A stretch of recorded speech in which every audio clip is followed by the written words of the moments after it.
शिवाय नमस्तुभ्यम साथियों, सादर जय श्री कृष्णा। कैसे हैं आप सब, ये बताने के लिए कमेंट बॉक्स में हर हर महादेव ज़रूर लिखिएगा।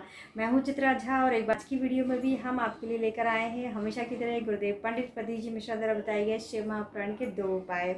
जो उपाय हम आपको हमेशा की तरह करके दिखाने वाले हैं और उपाय से जुड़े हुए बाकी नियम भी हम आपको साथ साथ बताते जाएंगे कि जैसे कब करना है, कैसे करना है, कौन लोग ये कर सकते हैं इन उपायों को और इनसे क्या लाभ होने वाला है। सारी जानकारी हम आपको उपाय के साथ साथ बताएंगे। और जो उपाय हम आपको बताने जा रहे हैं ये गुरुदेव ने अपनी गंडई की जो कथा चल रही है छत्तीसगढ़ में, वहाँ की कथा में बताए हैं, दूसरे और तीसरे दिन की कथा में। और हमेशा की तरह वीडियो के अंत में गुरुदेव द्वारा बताया गया शिव महापुराण का कोई विशेष नियम या जानकारी जो हमारे पूजा पाठ को सरल और सार्थक बनाती है, हमारे जीवन को सफल बनाती है।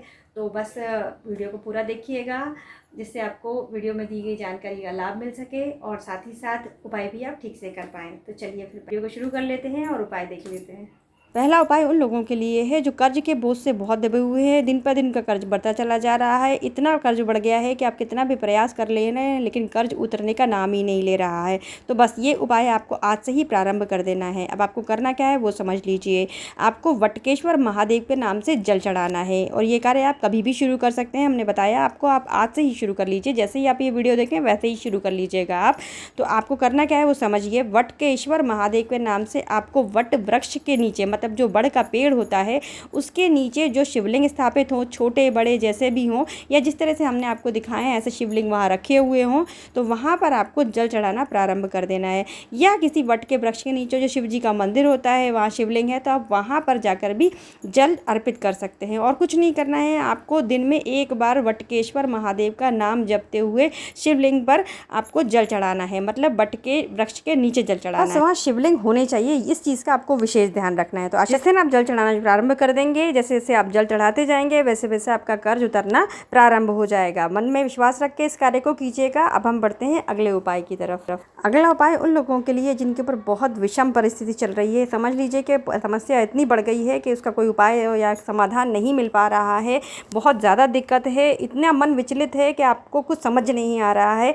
तो आपको क्या करना है, शिव जी के मंदिर आपको जाना है, लेकिन प्रदोष काल में जाना है। प्रदोष के दिन नहीं, प्रदोष काल में किसी भी दिन, जिस दिन आपको बहुत ज़्यादा विपत्ति, समस्या, आपत्ति, मन में घबराहट हो रही हो, लग रहा है कि अब कोई समाधान नहीं हो पाएगा, ये समस्या हमारे ऊपर हावी होती चली जा रही है, सब खत्म होने वाला है, बिल्कुल लग रहा है कि कुछ हो ही नहीं सकता, तो आपको प्रदोष काल में शिव जी के मंदिर जाना है और अपने हाथ में एक बेलपत्र ले लेनी है। जैसे हमने आपको लेकर के दिखाई बिल्कुल वैसे ही आपको बेलपत्र ले लेनी है और शिव जी से अपने मन की बात, शिव का जप करते हुए जो भी मंत्र आपको आता है, श्री शिवाय नमस्तुभ्यम, नमः शिवाय, ओम ओम नमः शिवाय, जो भी आप जप कर सकते हैं उस जप को कीजिए और अपने मन की बात, अपनी सारी विपदा, समस्या जो भी आपके मन में है सारी बात आप शिव जी से कह दीजिए बेलपत्र को हाथ में लेकर। और वही कार्य आपको नंदी बाबा के पास बैठकर भी करना है। सारी समस्या अपनी आप नंदी बाबा के कान में भी बोल दीजिए। जैसे हम आपको बोलकर दिखा रहे हैं बिल्कुल आपको वैसे ही बोल देना है। बेलपत्र आपके हाथ में रहनी चाहिए। अब आपको ये कार्य प्रदोष काल में करना है, हमने आपको बताया। तो जिन लोगों को प्रदोष काल नहीं पता है हम उन्हें बता देते हैं।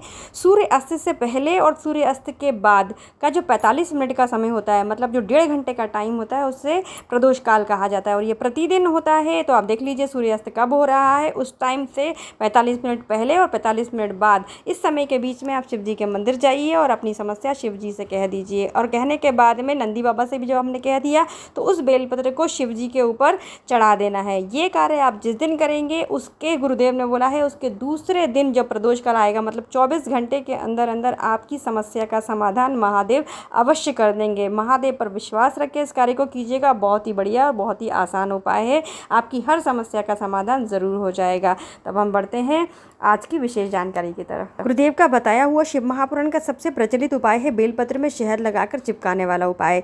जो विद्यार्थियों के लिए, परीक्षार्थियों के लिए या जो इंटरव्यू देने वाले बच्चों के लिए गुरुदेव ने बताया है कि बेलपत्र के जो बीच वाली पत्ती होती है उस पर शहद लगाकर चिपकाने से सफलता मिलती है। अगर आपने नहीं सुना है तो भी आप देख लीजिए, हम आपको करके दिखा रहे हैं कि बेलपत्र की जो बीच वाली पत्ती होती है उस पर शहद लगाकर चिपकाने से हमें सफलता मिलती है। लेकिन अक्सर बच्चे लोग, हमने देखा है मंदिर में, गलती करते हैं, उसको चिपकाने का सही तरीका नहीं नहीं पता है, तो वही हम आपको बता दे रहे हैं कि उसे चिपकाया कैसे जाता है। अक्सर लोग लेते हैं और बस बेलपत्र में लगा दिया शहद और चिपका देते हैं, कैसे भी चिपका देते हैं। लेकिन समझ लीजिए सही तरीका जो भी हमने आपको करके दिखाया, अपने अंगूठे के बीच में फंसाना है बेलपत्र को और फिर चिपकाना होता है।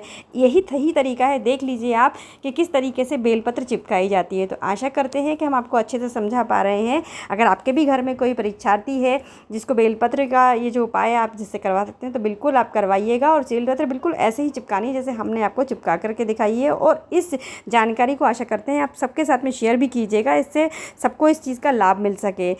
तो साथियों, ये थे गुरुदेव द्वारा बताए गए शिव महापुराण के 2 उपाय।